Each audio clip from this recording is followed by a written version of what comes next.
ಅಲ್ಲೋದ್ರಣ್ಣ ಅಲ್ಲೋದ್ರೆ ಎಷ್ಟು ಜನ ಹೋದ್ರು ಅಂತ ಗೊತ್ತಾಗುತ್ತೆ. ನಾವು ಇವಾಗ ಏನೋ ಗೊತ್ತಾ, ಸಾಯಂಕಾಲ ಟೈಮಲ್ಲಿ ಹೆವಿ ನೀರು ಆಯ್ತದೆ. ಆಮೇಲೆ ಸ್ಟಾಕ್ ಆಗೈತೆ. ಹೌದಾ? ಇಲ್ಲೆಲ್ಲ ಫುಲ್ ನೀರು ಬರುತ್ತೆ. ಇಲ್ಲಿವರೆಗೂ ಬರುತ್ತಾ? ಗೇಟ್ ಸಾಯಂಕಾಲದವರೆಗೂ ಏನು ಇರ್ತಲ್ಲ. ಅವಾಗ ಇನ್ಫಾರ್ಮ್ ಮಾಡ್ತಾರೆ ಎಲ್ಲರೂ. ಇನ್ಫಾರ್ಮ್ ಮಾಡೋಕ್ಕೆ ಎಷ್ಟು ಗಂಟೆಗೆ ಎಲ್ಲಿಗೆ ಆಗೋದು? ಏನು ಆಲ್ರೆಡಿ ಎತ್ತವ್ರೆ, ಅಲ್ಲಿಂದ ಬರೋಷ್ಟಿಲ್ಲ 6 ಗಂಟೆಗೆ ಕ್ಲೋಸು. ಅವರೇನು 6 ಗಂಟೆಗಂತ ಇತ್ತು ಅಂದರೆ ಒಬ್ಬರೇ ಇಲ್ಲ, 5 ತಾರದ ಶಿವ ಅಂತ. ಹೌದಾ? ಇದು ಈ ಜಾಗ ಸೇಫ್?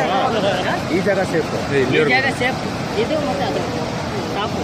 ಅಲ್ಲ ಇಲ್ಲಿವರೆಗೂ ಹೊಡಿಯುತ್ತಾ? ಇಲ್ಲಿವರೆಗೂ ಏನಿಲ್ಲ. ಇಲ್ಲಿ ಕೆಳಗಡೆ ಇದೈತಲ್ಲ ಮರ, ಇದು ಈ ಕೆಳಗಡೆ ಮರ ಐತಲ್ಲ, ಇಲ್ಲಿವರೆಗೂ ಏನು ಕಾಣಿಸಲ್ಲ. ಬಂಡೆಗಳು ಏನು ಕಾಣಿಸಲ್ಲ, ಫುಲ್ಲು ಹೊಡಿತಾರೆ. ಮೊನ್ನೆ ನಾನೇ ಅಲ್ಲಿ